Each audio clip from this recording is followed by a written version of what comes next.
This is Asia News Weekly, the podcast featuring news, commentary, and analysis from the Asia-Pacific region.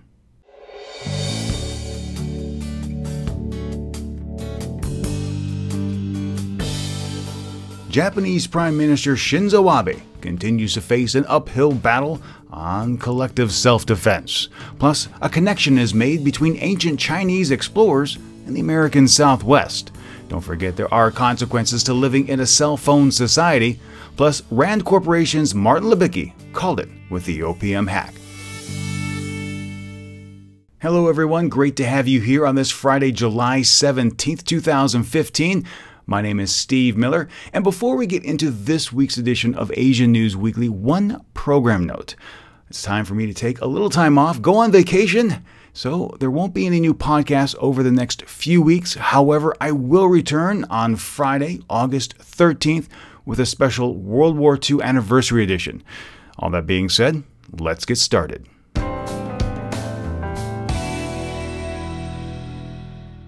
When Japanese Prime Minister Shinzo Abe came into office, he had a number of goals. And one of his primary goals was to reinstate Japan's sovereign right to collective self-defense. I mean, the world has changed a lot in 70 years, and it absolutely makes sense for Japan to revisit this topic and change with the times. Unfortunately, the truth of the matter is that Japan cannot even under its current constitution, rescue its own citizens if they run into trouble abroad. The Constitution prevents them from doing that, prevents them from exercising collective self-defense.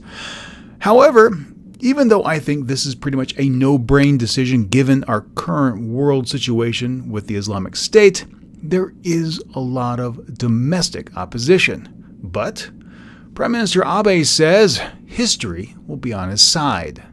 Invoking his grandfather, former Prime Minister Nobusuke Kishi, who was arrested but never charged for war crimes during World War II, Abe said, "At the time of the renewal of the Japan-U.S. Security Treaty in 1960, there was strong opposition and even criticism inside the party.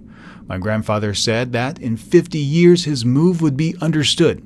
But only 25 to 30 years later, a majority of the public supported the renewal of the Japan-U.S. Security Treaty." Abe then added, "As to the revisions to security legislation this time, the security situation in the world, especially in Asia, is changing, with North Korea having hundreds of ballistic missiles while developing nuclear warheads. To protect Japan, it is necessary to strengthen Japan-U.S. security ties." Things actually came to a head this week when the Prime Minister forced a vote in the lower house. Now, returning to the podcast to provide some perspective and some context is Michael Chuchek, Adjunct Fellow at the Institute for Contemporary Asian Studies at Temple University, Japan. Mr. Chuchek, welcome back to the podcast. It's great to be back. Now, first up, reinstituting collective self-defense was something that Prime Minister Abe wanted to do as soon as he took office. Why has it taken so long to get this passed through the Diet? Okay, the Diet's voting on collective security, it's just been hard to get what is known as the Cabinet Legislative Office or the Cabinet Legislative Bureau to sign off on collective security. And indeed, until the Abe administration, this special branch of the executive branch consistently said that collective security is not constitutional. Now, in the Constitution of Japan, the body that determines whether a law is constitutional or not is supposed to be the Supreme Court. But in practice, the Supreme Court, and all the courts, in fact, of Japan, are very reticent to contradict the things that the executive branch says. As a consequence, this one office in the executive branch sort of became its own Supreme Court and would consistently say that collective security it extends the concept of security beyond the limits of Article 9 of the Constitution, the war-renouncing article. Well, let me ask you this. The LDP and the Komeito Party have a huge majority, and the opposition has let it be known that they feel that these security bills were essentially rammed through. But if we look outside the government, to the general population, how closely aligned are the opposition parties with the general public in their sentiment with regards to Article 9 and collective self-defense? The sentiment of the people is even more tilted against the reinterpretation. Now, you talked about changing the Constitution. The Constitution has not been changed, not even a single comma, since it was promulgated. That's because the requirements for amending or changing the Constitution are so stringent, or at least stringent enough that it makes it very difficult for any incoming administration to lead a movement for changing the Constitution. You're right in saying that the Abe administration, with its coalition partner, the Komeito, have a huge majority. In fact, the necessary 2/3 majority for amending the Constitution. But that's only in the House of Representatives. In the House of Councillors, the upper house, they're nowhere near the 2/3 that they need. So what they did last year in July was say that we can't change the Constitution. What we can change is the interpretation of the one we have right now.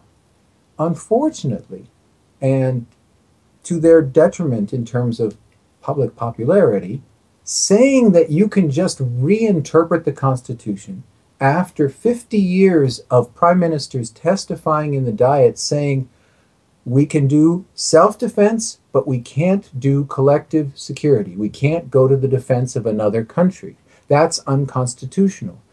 You can't, after 50 years of saying that, suddenly say, oh, well, we've changed our mind. Because that absolutely shatters the concept of unconstitutional versus constitutional. If just a new administration can come in and say, everything that's been unconstitutional until now, it's constitutional. We just changed our minds. That's what is the source of the tremendous amount right now of unhappiness and anger at the Abe administration. Well, not to put too fine a point on it, but is what they're doing unconstitutional? The answer to that is definitely yes. And the reason for that is that if in every poll of legal professionals or professors who teach the Constitution, of anyone having to do with constitutional studies, the proportion who say that it's constitutional is usually less than a tenth, less than 10%. It's usually the advocates for the Abe view are outnumbered 9-1.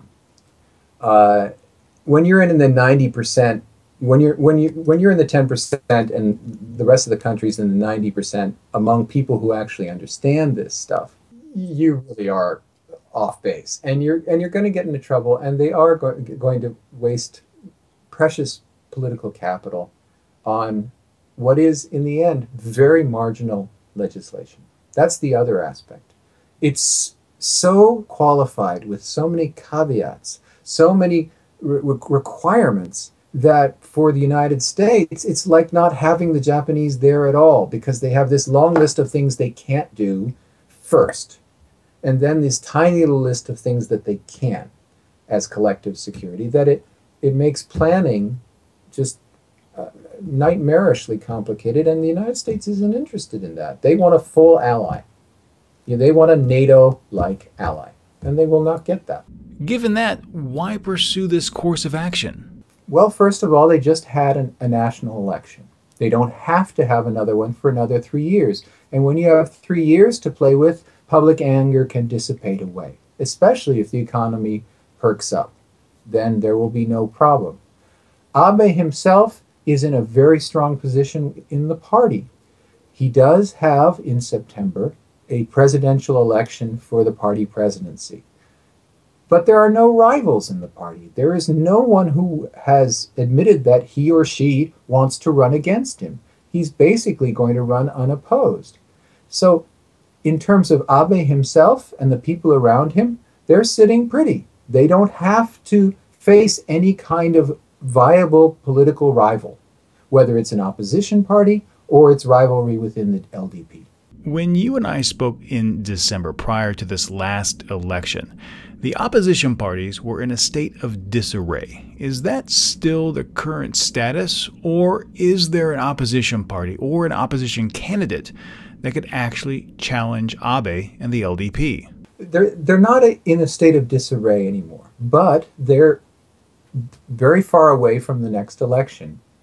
And the Abe administration can just sit tight and not hold an election for 3 years and let the tiny number of opposition legislators just sit there in the Diet powerless to do anything to stop the administration from doing whatever it wants.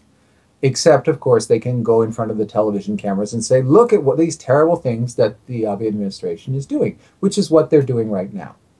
They're much more organized, they're much more unified than they were when we spoke in December. And that's in particular the case of the Japan Innovation Party having moved toward the major DPJ, Democratic Party of Japan, in terms of its policies and its vision, having jettisoned its founding politician, Mr. Hashimoto Toru, who was more inclined to ally himself with Mr. Abe. That has unified the opposition, and they are absolutely adamant in opposing this legislation. They walked out today and yesterday as well. They said, we can't even be in the room when this travesty happens.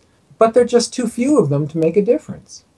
All right, one last question. Over the past year, Japan has significantly increased its presence in the region, conducting war games not only with the United States, but with the Philippines. And while many people in Japan feel very strongly about not changing Article 9 to allow for collective self-defense, I wanted to get your opinion about how the general population feels about Japan participating in these war games.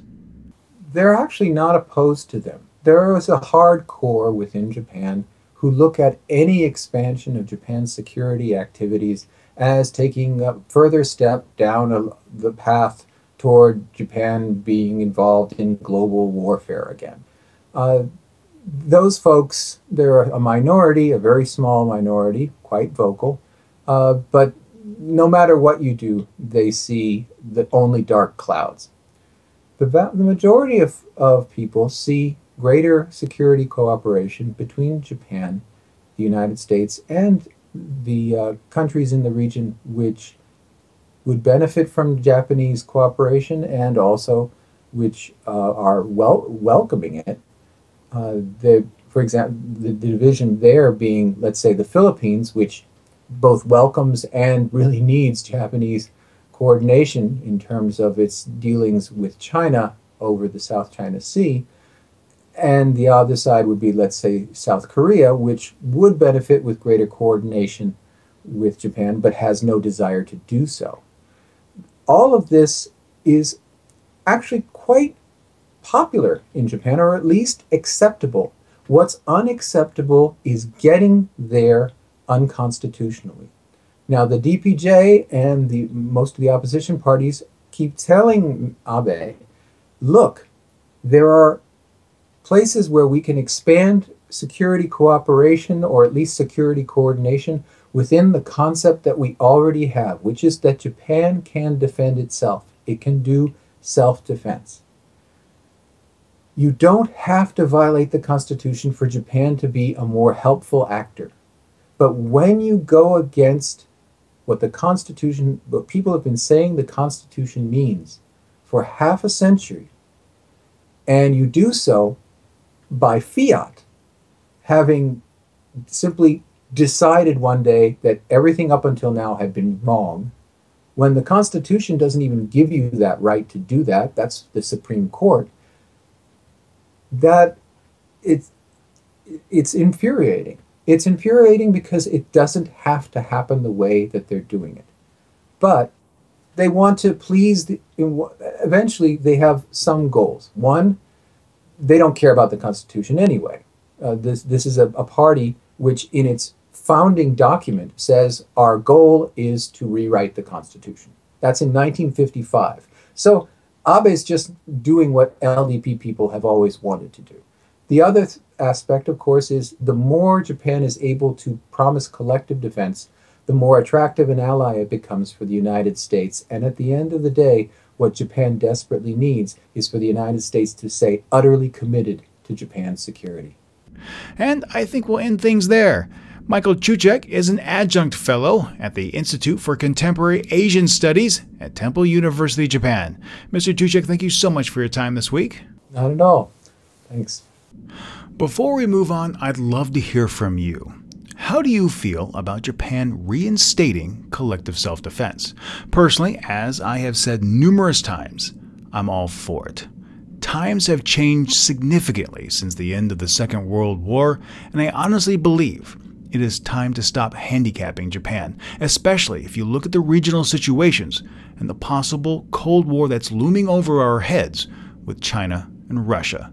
So please take a few moments and let me know how you feel, and more importantly, why.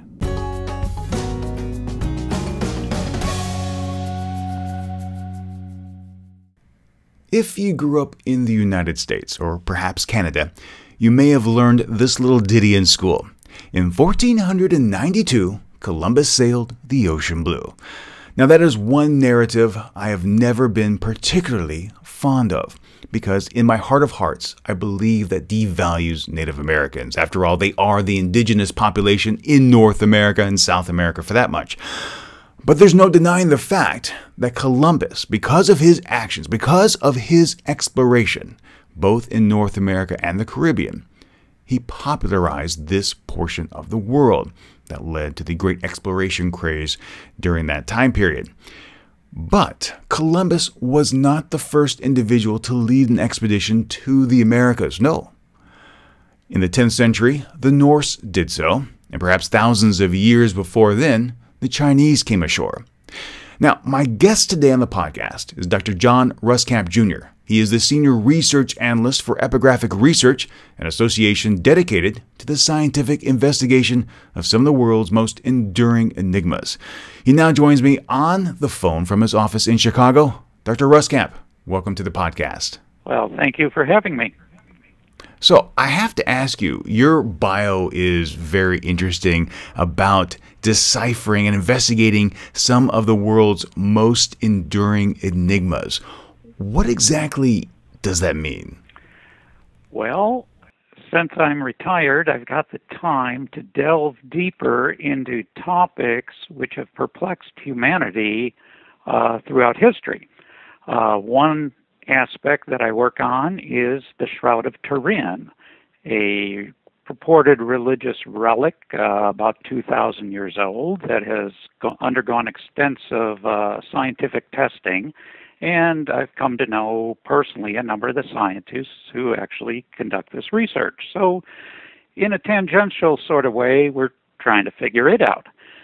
Along the way, while hiking in Utah, I came upon a lot of Native American petroglyphs. Having been in the Vietnam conflict, I was familiar with some basic forms of Chinese script. And while out hiking about, I looked at one and I said, I know exactly what that is. It's a boat in the form of an ancient Chinese script. So I have busied myself for the last 10 years working with the professionals in completely different fields like that to try and figure out the truth behind some of these mysteries which just have perplexed people endlessly. Well, let's get into that because, as you mentioned, completely different field. Your background is in biochemistry. How did you become involved in these interesting scientific endeavors where we try to answer these questions that have plagued humanity? Well, that's true. My bachelor's degree is in biochemistry out of the Illinois Institute of Technology. So I've got a very rigorous background in good science and learned to be inquisitive along those lines. But I also spent a career as a teacher and retired as the first e-learning manager for the Chicago Public School System, overseeing the internet rollout of online courses and so forth for over 600 schools. I taught psychology, guidance and counseling, courses like that at the college level at Vandercook College. And I also worked for 5 years in the analytical chemistry department of Argonne National Lab. So it's been an interesting life. And this is just a continuation of those pursuits. So let's talk about this hike you took in Utah. I'm from the American Southwest, have been all over Utah, Colorado, Nevada as well, and I've seen the petroglyphs. Yes. What was your reaction, that light bulb moment, like when you saw this Native American cliff, not cliff dwelling, but the petroglyph, yes, and you made that connection to ancient Chinese scripts? Where are there others? Immediately, the light went off, and I said, I know exactly what that is. That is the outline of a zhou, Chinese zhou script symbol boat. It's an ancient form, which explains why these haven't been picked up by others readily. This is ancient oracle bone Bronze Era script. This isn't modern Chinese. And immediately it threw down the challenge to me. Explain it, investigate it, see if there is anything else to be found. And I accepted the challenge on the spot. Well, talk about the challenge, because, like you said, they don't resemble the modern characteristics, the modern script, whether it be Chinese or even the kanji over in Japan. Yes. It's very different. How did you go about making that connection? Did you have a lot of research or exposure? You mentioned you were in Vietnam, to these ancient scripts? No. I had a sensitivity, though. I had seen them and tried to figure out the maps and the modern forms and the signs as you walk through Hong Kong or Singapore and, places like that in the Orient, Japan, for instance, where I've been. And it was a sensitivity, but I had been looking through a little brochure of ancient Chinese just in the course of life, and this one caught my attention.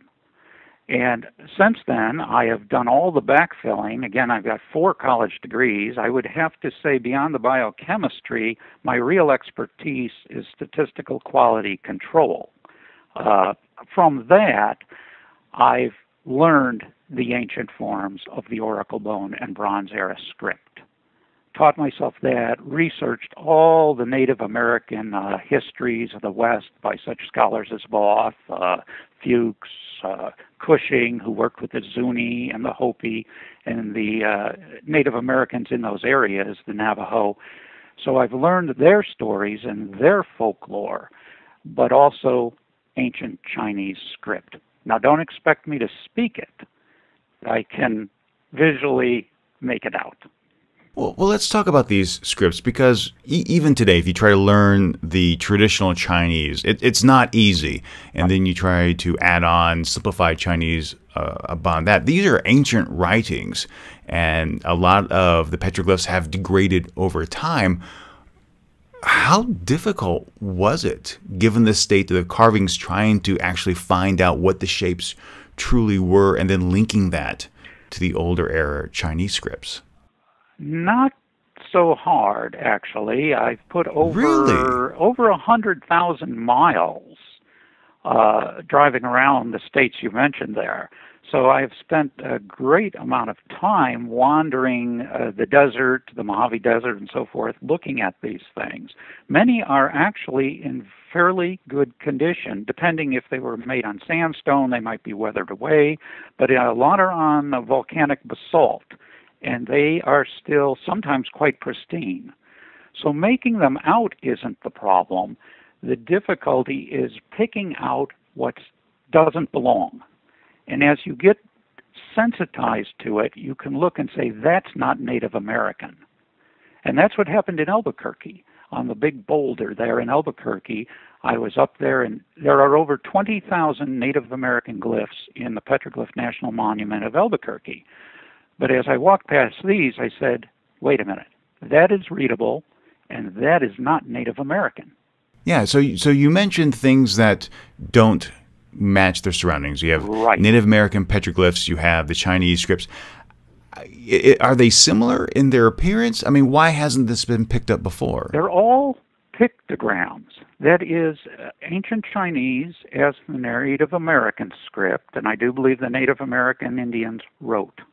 Not like we would think, but they did have some basic forms of writing from what I can tell.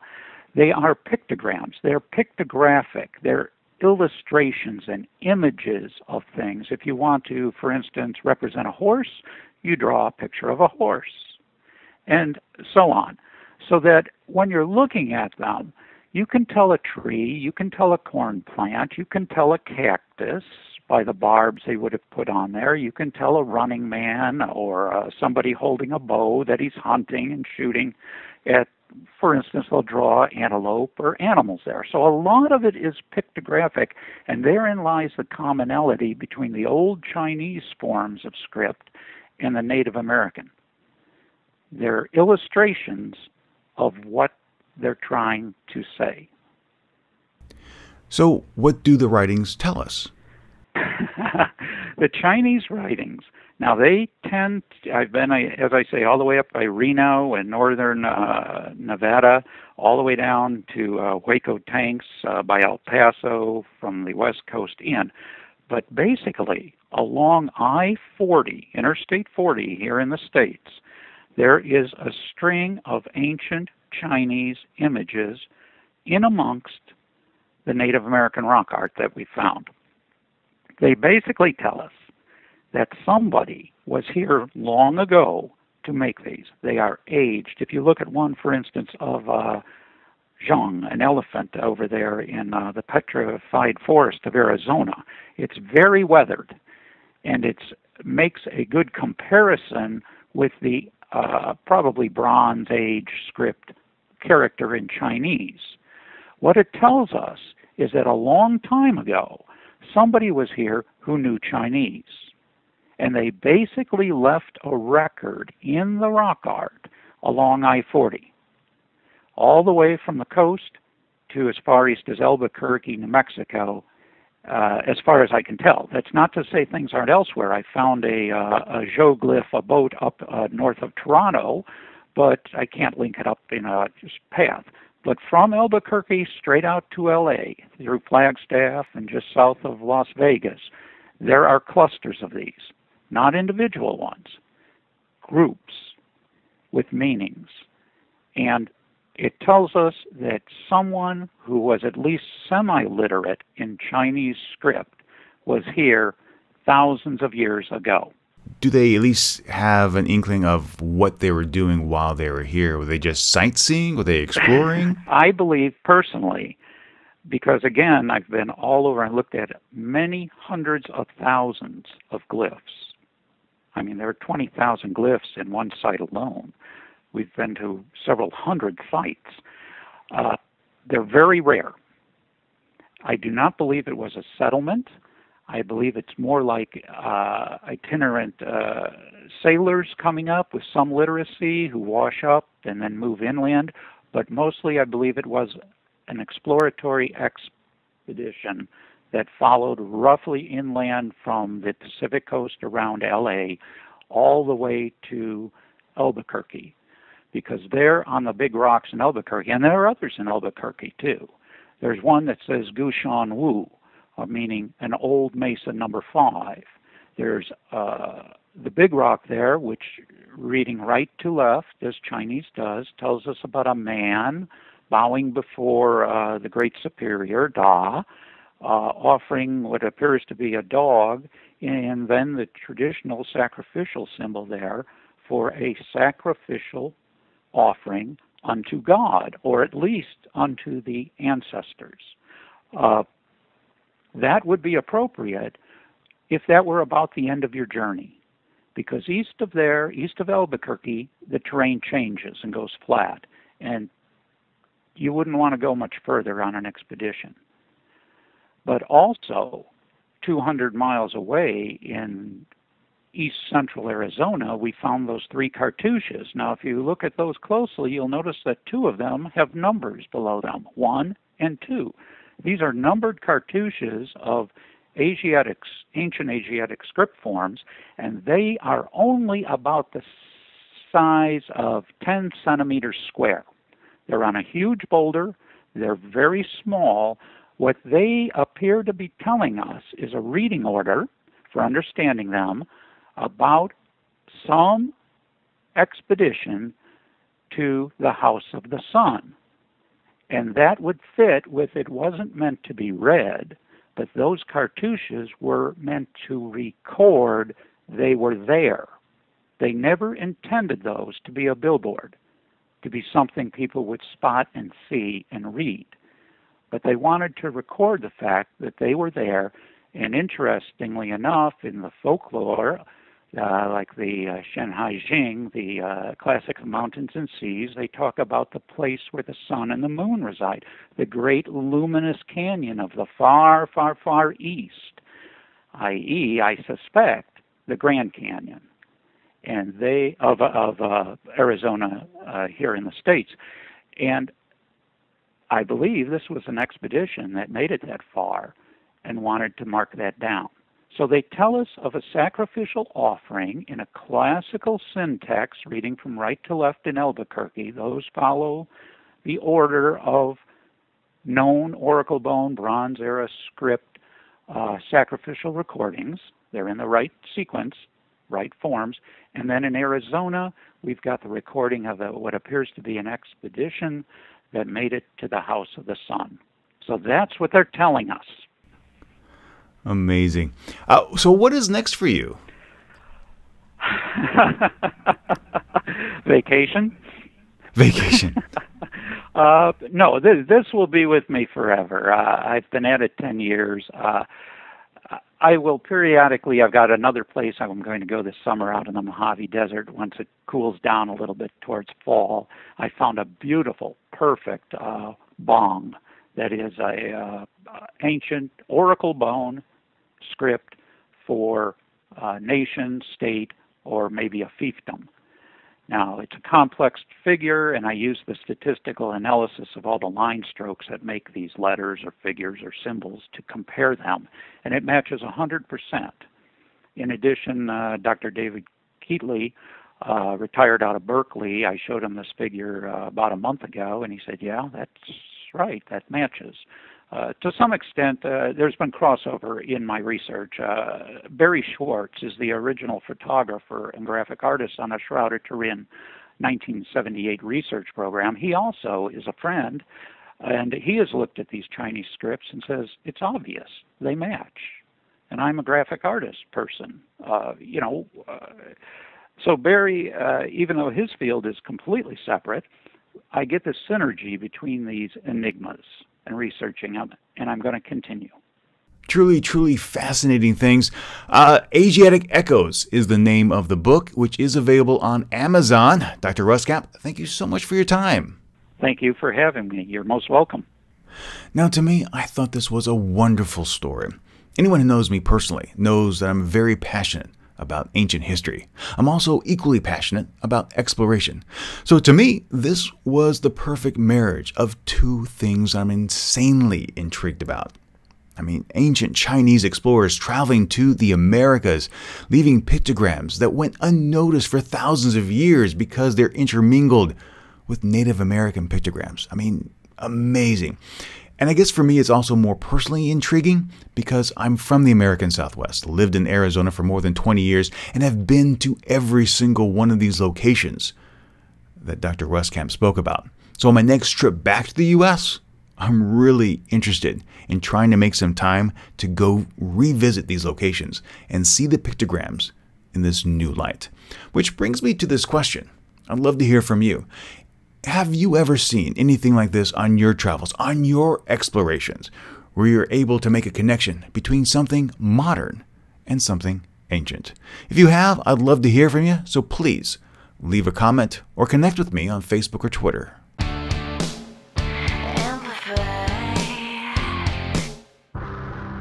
Those that know me know I'm someone who's always on the go, meaning that no matter where I am, in a cafe, on the bus, on the train, chances are I'm probably working. Now, to facilitate that work, I have to rely on mobile computing devices. Sometimes it's a tablet, but more often it is a smartphone, my handy-dandy iPhone. And to be truthful, I don't think I could do what I need to accomplish for work without the assistance of these small computing devices. But if we take a look at society today, the question remains, what impact do these small computing devices have on our society? Joining me now is Asia News Weekly contributor Nate Chai. Hey, how you doing? Hey Steve, how you doing? I'm doing fantastic. So my question for you is this. If I go into a cafe now, I often see young people sitting down at the table looking at their smartphones as opposed to talking to one another face to face. So are we seeing something detrimental to society, or are we seeing a new generation using technology to communicate in a very different manner? Well, Steve, my mother brought me up correctly and said there are no phones at the table. I mean, there was some Vice recently did a documentary that had like 90% of 18 to 24-year-olds had internet addiction. But my 2 cents on it is that this is an entirely new way of communicating, right? If you think about when the internet has existed for 20 years, 30 years, and only really in the past 10 have we seen this high-speed internet, always connected, online all the time. Now, psychologists have said that it's creating stunted growth emotionally, particularly across the board, but mainly in teenagers who, I don't know, anecdotally are always seen buried in their phones, but I think there is obviously a lot of truth in that. The real question is it a cause for concern? People communicate in an entirely different way now, and unfortunately I think our brains are a bit more primitive than is required essentially. When we talk about like cell phone culture, for a much longer time, devices in East Asia have been more of a portal than they have been in the West, particularly in more like developing countries, in Vietnam, some parts of China, the Philippines. The cell phone is kind of their only real portal to the internet. All right. Nate Chai, thank you so much for your time this week. You're welcome, Steve. All right, before I move on from this topic, I'd love to hear from you. Are we, as a society, too dependent on these small mobile devices? Are we moving away from cherished human-to-human contact in favor of this removed, this detached digital communication? The Rand Corporation's Martin Libicki called it correct with the OPM hack. The controversy surrounding Thailand's repatriation of Muslim Uighurs, and shots have been fired in the Korean DMZ. These stories and more are coming up next. This is the Asia Brief.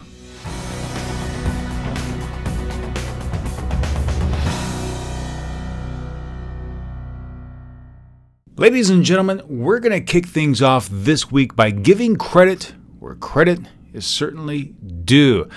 Now, this past week, Catherine Archuleta, the head of the Office of Personnel Management, the OPM in the United States, resigned. Now, back in June, I spoke with Rand Corporation's Martin Libicki about the hack at the OPM because some have alleged that this has been a state-sponsored event by China into the government servers of the OPM.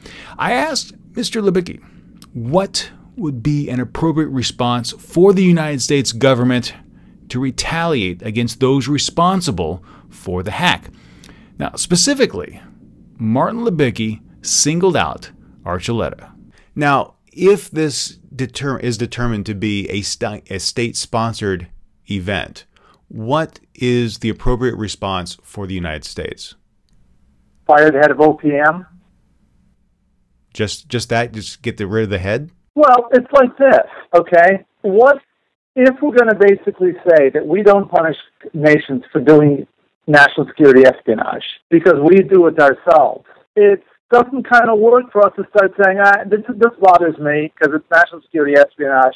And yes, we do it, but we're big and you're small and we're going to punish you anyway, right? When you're big and the other guys are small, you can punish them for things that you yourself do. And you can get away with it because you're big. But China's not small anymore.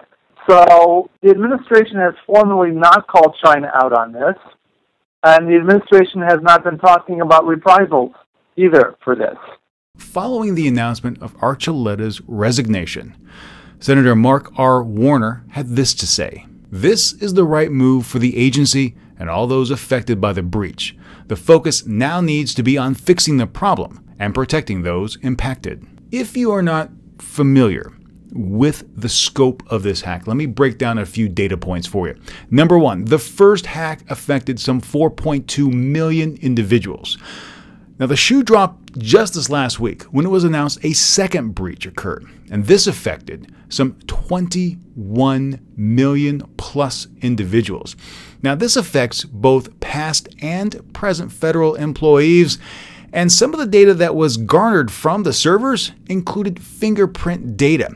Now, what these culprits are going to do with this information, who knows? We're talking security clearance information, social security information, information that is on and is included with applications for secret and top secret clearances.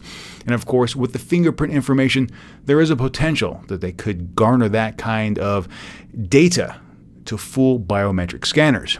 Now, if you look back at Martin Libicki's response, he said not only fire the head of the OPM, but shore up your cyber defenses. And that's exactly what's currently taking place. House Oversight Committee Chairman Jason Chaffetz said this: "The OPM needs a competent, technically savvy leader to manage the biggest cybersecurity crisis in this nation's history. In the future, positions of this magnitude should be awarded on merit and not out of patronage to political operatives." Now, a lot of people have come out and said we need to go after China. But like Martin Libicki said, we can't. Everyone, all the governments around the world, conducts cyber espionage. I mean, if you look at the Snowden released documents, the United States not only conducts cyber espionage on American citizens in the United States, but on other foreign governments. So it'd be very hypocritical if the United States took China to task. What needs to be done now is exactly what's being done. You need to protect those information, those individuals who had their data stolen. You also need to enact proper safeguards. Unfortunately, time and time again, it's been proven that governments, not only the United States, but governments around the world, are always playing a catch-up game. That the cyber attackers, the cyber hackers around the world are usually one step ahead of government employees. And that is what needs to stop. This past week, Thailand repatriated about 100 Uighur Muslims back to China. Now, if you're unfamiliar with Uyghurs, they are a mostly Muslim ethnic group from China's Xinjiang region. Now, this repatriation also comes on the heels of about 170 Uyghurs being repatriated from Thailand back to Turkey last month. Now, the decision to repatriate these Uyghurs to China has garnered a lot of international condemnation, not only from the United States, but also from Turkey because of a shared cultural and religious heritage with the group, who also shares a very common or very similar Turkic language background. Now, this past Friday, New York-based Human Rights Watch said that Uyghurs faced a grim maltreatment back in China. In fact, Sophie Richardson, the China director for Human Rights Watch, had this to say: "Thailand should make it clear it won't further violate international law by immediately announcing a moratorium on additional deportations of Turkic people to China." Thailand defended its decision, saying it was keeping in step with international law. It's not like all of a sudden China asks for Uyghurs and we just give them back. China asked for all Uyghur Muslims in Thailand to be sent back, but we said we could not do it. And I think that statement is very important because you have Thailand actually looking at the request. China asked for all Uyghurs. Thailand turned around and said, we're going to look into it. We're going to repatriate illegal immigrants to our country, but going to send them back, repatriate them to their countries of origins based on their documents. So they sent them back to their home nations. Now, currently, there are about 50 undocumented Uyghurs in Thailand whose citizenship is in doubt. So they're actually looking to see where they need to be sent back to. In fact, the government is meeting with several rights groups, including the United Nations High Commission for Refugees, regarding these individuals. Chulalongkorn University political scientist Puantong Pawakapan said the junta should listen to international organizations like the United Nations High Commission for Refugees if they have no capability to do it. They should listen to the advice of the international organizations and let them interfere in the name of humanitarian and human rights principles. I am not sure how much they realize the damage they have done to the country. China was very quick to come to Thailand's defense, saying, "We have noticed that some foreign governments and forces have abused the facts and called these illegal immigrants, without any basis, refugees. They have unscrupulously criticized the normal law of cooperation between China and Thailand on the issue of fighting illegal immigration." Now, the Global Times, a Chinese state media publication that is often regarded as a tabloid, asserts that Uyghurs fleeing Xinjiang will try to join ISIS and carry out terrorist attacks. In fact, Uyghurs are often branded as terrorists in Xinjiang, and quite frankly, that's due to a number of violent attacks mainly attributed to Uyghurs in the area. In fact, this past week, 3 were shot and killed during a knife-wielding attack. A 4th Uyghur was injured. And in Indonesia, 3 Uyghur Muslims were actually arrested on terrorism charges. Now, China asserts that Uyghurs leaving Xinjiang will somehow make their way into Turkey, and that the Turkish government will issue identity papers to the Uyghurs because of their shared culture, because of their shared religion, because of that shared Turkic language. Now, to Thailand's benefit, the head of Thailand's National Security Council plans on going to China to follow up on the care of the Uyghurs that have been deported. Now, they gave the main reason of the deportation, of the repatriation to China, as an agreement made with Beijing. Now, given the persecution that Uyghurs face in China, you have to ask, did the act of repatriation violate human rights law? Did it violate international law, as Human Rights Watch asserts? I don't know. Uyghurs going back are certainly going to have a very rough time, and I do not believe in my heart of hearts that repatriation was certainly in the best interest of those Uyghurs who had fled. Going back to the reason why Thailand agreed to this repatriation to China, they say it was the result of a gentleman's agreement between Beijing and Bangkok. Now, this is another example of China's soft power influence into the region. After all, China is a very big country. Thailand is not so much and is going through a significant amount of growing pains right now. But as we see, China is continuing to exert its influence in the region, and we've seen it bully other nations with regard to the South China Sea, and now it's starting to exert its influence politically within the region. Now, hopefully, Thailand and other ASEAN members will continue to seek international help to ward off this undue influence, but only time will tell. 1 year ago today, Malaysia Airlines Flight 17 was shot down over Europe. While the investigation into the actual cause is still ongoing, there was a memorial event held last weekend, a very somber event held at the VIP terminal at Kuala Lumpur International Airport. Now, this event was attended by ministers, diplomats, and several Malaysia Airlines staff. In fact, 100 or more relatives of those who perished on the plane were also in attendance. Now, the question still remains, who shot down this aircraft? Now, suspicions still point directly towards pro-Russian separatists who downed the plane with perhaps a missile, something that Russia still denies. But Malaysia to its credit, has requested that the United Nations Security Council set up a special international tribunal to look into the situation. Of course, Russia immediately dismissed that move. Now, come on. If you're truly innocent, Moscow, Russia, then what's the problem?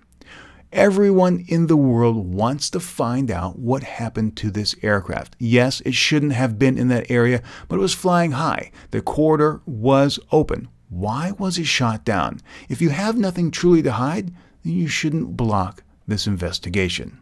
Addressing the matter straight on, Russia said, "I don't see any future for this resolution." Unfortunately, it seems that this is an attempt to organize a grandiose political show, which only damages efforts to find the guilty parties. When an American plane was the object of a terrorist attack, falling on Scottish territory, the idea of an international tribunal wasn't raised by anyone. Of course, Russia doesn't see a future for this resolution because it holds the veto power in the Security Council. It's going to shoot the measure down. But yeah, bring up Lockerbie. Bring up that Pan Am flight from 1988. That most certainly was a terrorist attack. This was not. And the fact that multiple nations backed the Malaysian plan for an international tribunal should clue you in that if you truly have nothing to hide, you should welcome this investigation. The fact that Moscow opposes it really sends a clear message and makes you look guilty. Those that are investigating the crash, the shooting, expect that the investigation should conclude sometime this year. All right, turning a little bit closer to where I live, let's take a look at some North Korean news this week. First, the UN Food and Agriculture Organization announced that DPRK food distribution has been reduced over last month. Now, this is a result of a massive drought hitting the region.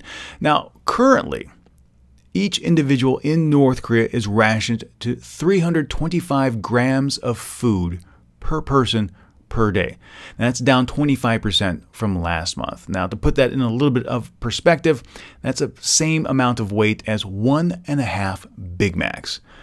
To make matters worse, North Korea hasn't requested any food aid from anyone. The United Nations, South Korea, the United States, no one. They're trying to go this alone.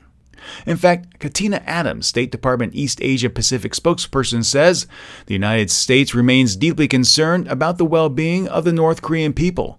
North Korea has not requested United States assistance, and the United States has no plans to provide humanitarian assistance to North Korea at this time. And in other U.S. and DPRK news, Senators Robert Menendez, a New Jersey Democrat, and Lindsey Graham, a South Carolina Republican, have introduced new legislation this month to try to stem North Korea's pursuit of nuclear aims. Dubbed the North Korean Sanctions Enforcement Act of 2015, the goal of the legislation is to expand the U.S. government's capability to sanction property and seize funds of people or organizations that provide support to the North Korean regime, including cyber crimes. Now, come on. I'm all for keeping North Korea in check, but if you haven't learned this by now, sanctions don't work. North Korea, Pyongyang, has always found a way to circumvent them. We've said this before, and I'll say it again. You've got to find a better carrot to deal with North Korea because what you've done for the past 50 plus years hasn't worked. But as they say on television, there's more. North Korean state media has named Park Young-sik as the country's new defense minister. Now, if you will recall, back in April, there was a lot of hubbub about the purge of Hyun Young-chol, who was rumored to be removed from office and then tied up to a post and executed via an anti-aircraft gun. Also this past week, North Korean troops passed the military demarcation line in the DMZ. Apparently what happened is that these North Korean troops were inspecting a sign at the DMZ, at the military demarcation line, the MDL. They then crossed into South Korean territory. South Korean troops then fired warning shots, and the North Korean troops quickly retreated without firing a single shot. Now, according to Yonhap News, South Korea is very closely monitoring troop movements by North Korea in and around the military demarcation line inside the DMZ. They've noted an increase in reconnaissance and other activities, and they're trying to analyze North Korea's motives. Now, one last story from the Korean Peninsula. Park Geun-hye has once more called for unification.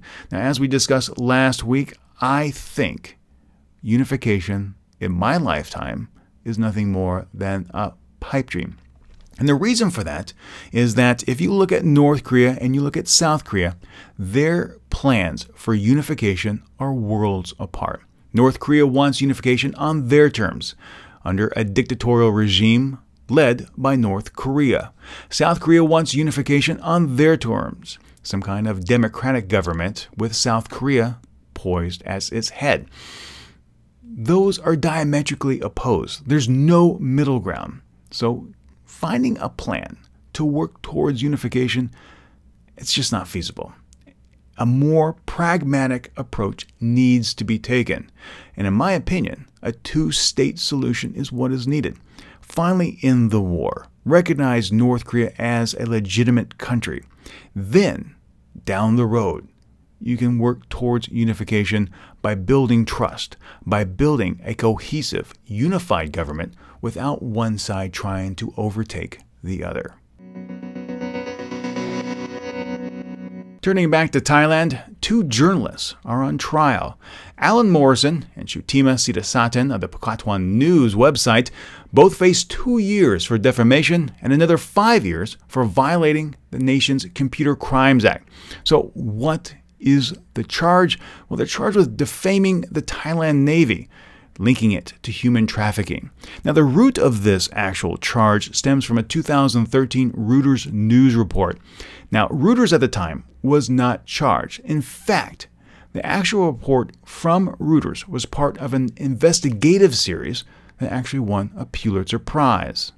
Morrison said ahead of the trial, "We do not understand why the military government has not withdrawn the case. The initial pursuits against Reuters were dropped. We quote exactly the same paragraph. They are pursuing us for only one paragraph reproduced word to word from Reuters." Yeah, it seems pretty suspect. If you didn't go after Reuters in 2013, why go after these journalists for reprinting word for word the exact same paragraph? Almost immediately, the United Nations and other rights groups called out the Prime Minister. The United Nations Human Rights Office said, "Freedom of the press, including freedom for journalists to operate without fear of reprisals, is essential in promoting transparency and accountability on issues of public interest." Phil Robertson, the Deputy Director of Human Rights Watch's Asia Division, said this: "The fact that these two journalists are even on trial is a scathing indictment of the Thai government's unwillingness to respect media freedom and clear indicator of how far and fast the environment for free expression has deteriorated under military rule. Prime Minister General Prayut should have ordered the Navy to stand down and withdraw the charges, but instead he effectively endorsed their effort to gag media critics, and in doing so, administered another body blow to what little remains of Thailand's international rights reputation. The real message of this trial to Thailand's journalists is to report at your own risk, because Big Brother in Bangkok is watching." But unfortunately, when they went after Alan and Chutima, the Navy and the ruling military junta came up against two courageous journalists who are not afraid to fight for their principles. They deserve the international community's unstinting support. They certainly have Human Rights Watch's support. We said this with Al Jazeera in Egypt, and I'm going to say it again. Journalism is not a crime. Governments may not always like what's printed about them, but if you use that information, you can actually better your society. Don't silence the messenger. It doesn't solve the problem. You need to take the information for what it is and correct the problem it identifies. Now, also in Thailand, Thai military court on Tuesday sentenced 10 people to prison for violating the country's lèse-majesté law. Now, these individuals posted a video online to YouTube and other video sharing sites, and police described what these individuals did as a serious threat to the monarchy and the nation's stability, saying it incited chaos and hatred in society. 8 of the 10 individuals were sentenced to 5-year jail terms, and the remaining were sentenced to 3 years each. Now, the sentences could have been longer, about double in length, but they were commuted because these individuals confessed to their crimes. Now, since the coup, the junta has pulled out all stops to protect the monarchy. Now, you can read a lot into that. And personally, I believe that's because the king is not in good health. And if he dies, the crown prince is going to take over. And unfortunately, he doesn't demand the same level of respect that the king does, and there could be a problem. However, what Prelude doesn't realize is with actions like these, it actually risks an even greater amount of backlash against the monarchy and against his newly installed government. And one last piece of news from Thailand. It was actually announced just recently that the government has enacted into law a ban on unsanctioned rallies, thus further stifling free speech and discussion in the nation. It does nothing, absolutely nothing, to secure the junta's power, but generates an even greater amount of resentment. Prelude had this to say: people can still rally, but they have to ask for permission and state their clear purpose. Yeah. Often on this podcast, I speak about China and the South China Sea, about its land reclamation efforts, how I believe it's bullying ASEAN member states, and of course, how I believe it is a flashpoint in the region that could lead to some limited conflict. Now, this past week, China announced it was going to construct a new platform in the East China Sea.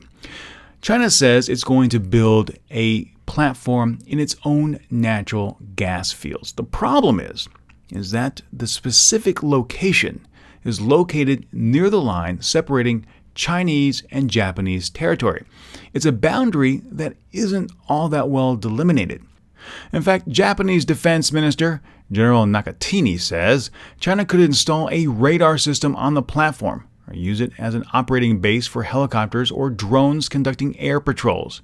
If radar was installed on the platform, it would supplement the ADIZ. It would improve China's capacity for surveillance and warning, which could give them a better idea of the SDF's activities.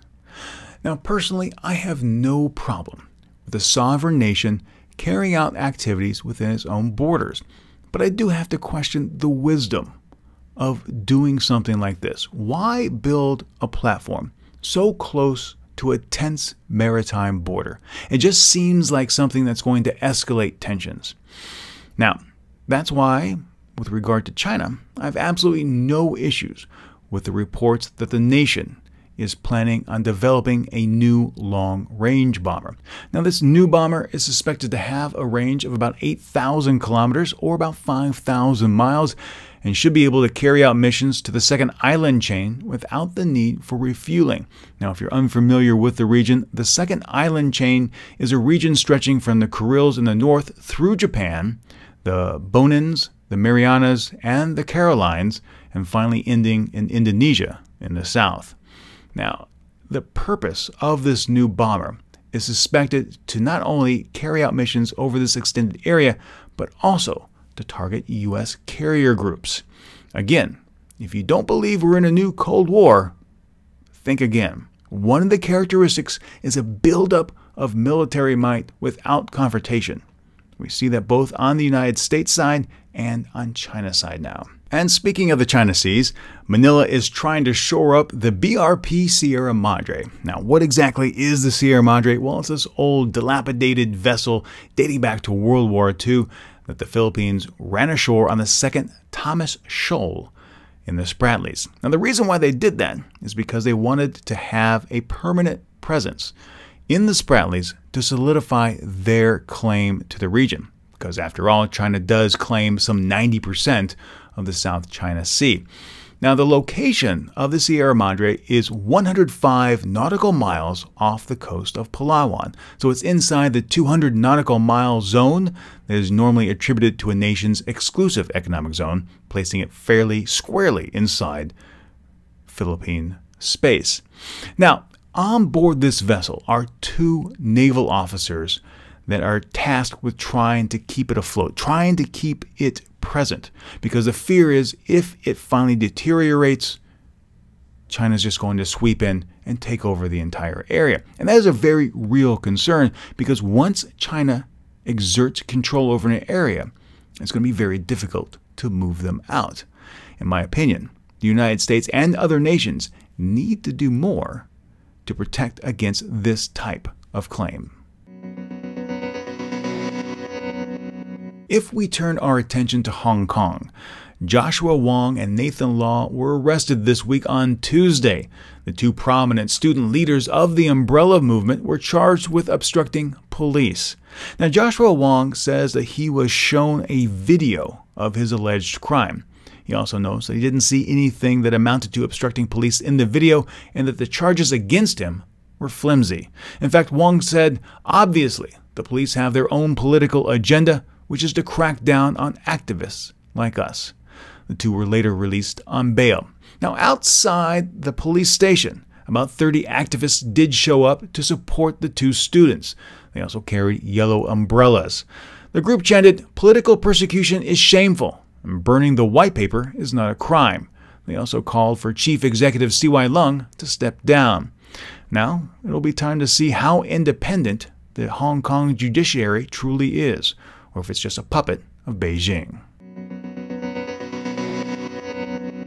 Continuing our previous thread, China has rounded up more than 20 human rights lawyers and civil rights activists this past week.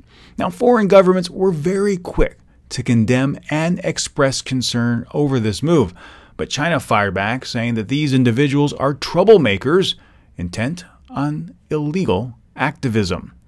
Furthermore, 125 or so people, mainly lawyers and other activists, have been warned not to provide assistance or speak out on behalf of those currently being detained. Many of those given that talking to were actually previously detained themselves. Now, why this crackdown? Why are these people being detained? Well, apparently this all stems from publicizing alleged unlawful practices by police and the courts, drawing public attention to wrongful cases, disputing official narratives of controversial events, and challenging authorities to follow the rule of law. Human rights researcher Maya Wong said the human rights lawyers had helped build a civil society in China over the past decade to hold authorities accountable, and that the crackdown was part of a methodological dismantling of that civil society since Chinese President Xi Jinping came to power. The state media has come out and said that lawyers should uphold the law and that they should not engage in rabble-rousing or mob rule. Specifically, the state is accusing the lawyers of disrupting public order, seeking illicit profits, illegally hiring protesters, and trying to unfairly influence the courts. The state says that there have been some 40 incidents dating back to July of 2012. Many of those being detained belong to a single law firm in Beijing. The name of that law firm is Fen Gri. Now, this one law firm has spent a lot of time defending human rights advocates as well as practitioners of the banned spiritual group Falun Gong. So why this crackdown? Well, this appears to be stemming from a May police shooting. Apparently, the public questioned whether or not that police shooting was just. A video that was released around the time of the shooting showed the police officer beating the person who was ultimately shot.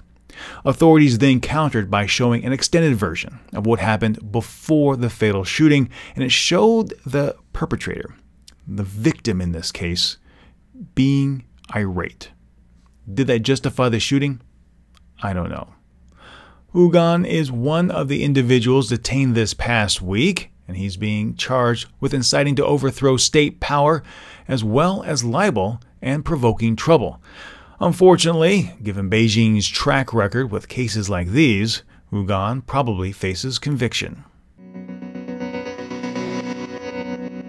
This past year, I've spoken a lot about China cracking down on graft, and specifically seeking help in the United States to track down some of the illicit assets that may have been transferred there.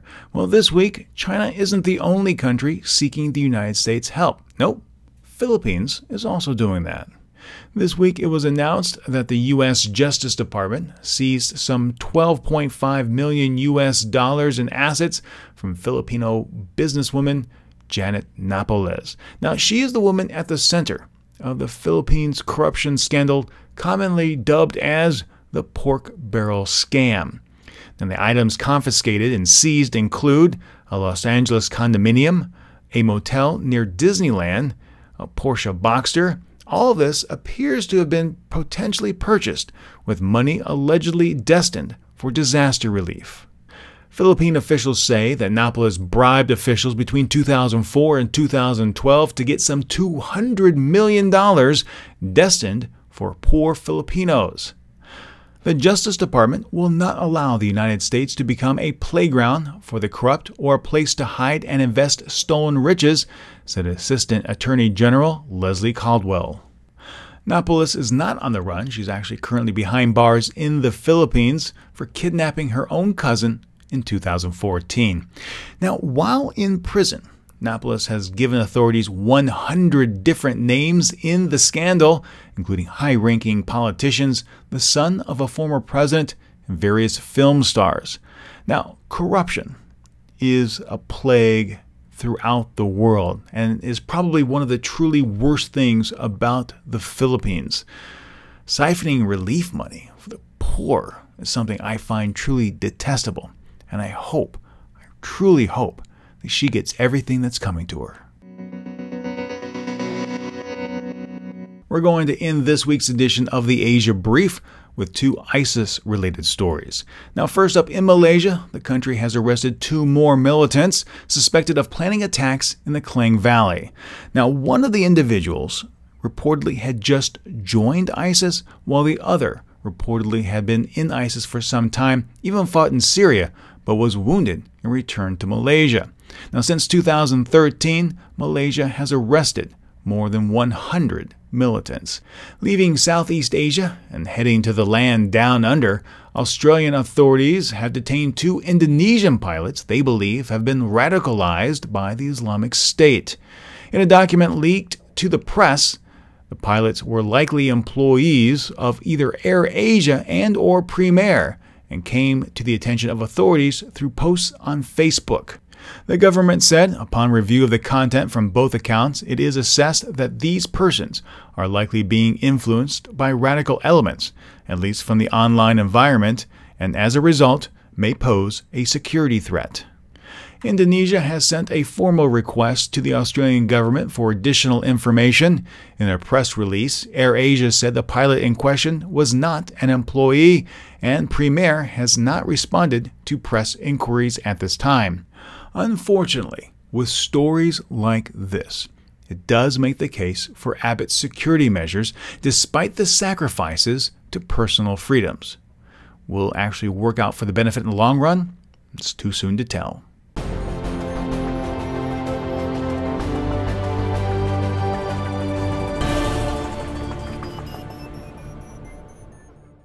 Well, my friends, the podcast is winding down, but before I go, let's take a quick look at some of your comments from the previous week. First up, Red White Dude had this to say about Korean unification. I don't think people realize how messy this is. You've got people who fled the South with documents proving ownership of land, houses, etc. They will want to claim those back. Then there is the worthless North Korean won. Tell North Koreans that they have to exchange it for something like 100 to 1 or so. Not happy campers. Douglas Stingley on the OPM hack had this to say, assuming it was China responsible for the incursion. Think what China and North Korea could do with those fingerprint files. Gil Young Chung on the MERS lawsuits in South Korea had this to say. People had to overreact because they could not trust how the government reacted to the situation. I hate it when Western media compliments the Korean government. I don't think they know how ill-performing ours is. I feel the lawsuits are appropriate. I also think the first carrier deserves a significant amount of blame. A. Jake Preston, the former Korean Air executive trying to dismiss a civil lawsuit for damages. So sad. She should be in jail for a real term, not just for the nut rage incident, but for also attempting to pervert the course of justice by trying to silence witnesses. And finally, Chris Weldon, on a plan by Japan's tourism organization to allow people with tattoos into onsens. I have a tattoo, roughly the size of a tennis ball, in my upper spine. I went to the same onsen twice with my tattoo. The first time with a Japanese friend and didn't get hassled. The second time, I was with only foreigners, and the manager wanted to duct tape a towel to my upper back to hide it. No joke. Thank you again so much for everyone who left comments this past week. And I'd love to hear from you. So if you have a thought or opinion about any of the stories this week, please leave them in the comments on Facebook or Twitter.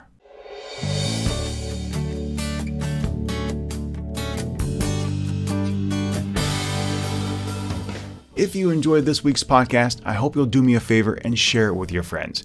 If you haven't, please also subscribe. That way, when the next episode is released, it'll be automatically delivered to you. It's free and easy to do. Just go to our website, asiannewsweekly.net, and click on the subscribe tab, or do so in your favorite podcast application. If you want more news from the region, you can also follow Asia News Weekly on Facebook or Twitter. And as always, if you have any questions, comments, or feedback, shoot me an email message. That address, podcast@asiannewsweekly.net. Well, my friends, this is the end of this show. It's time for me to go. And until August, my name is Steve Miller, reminding you to be true to yourself and to always be awesome.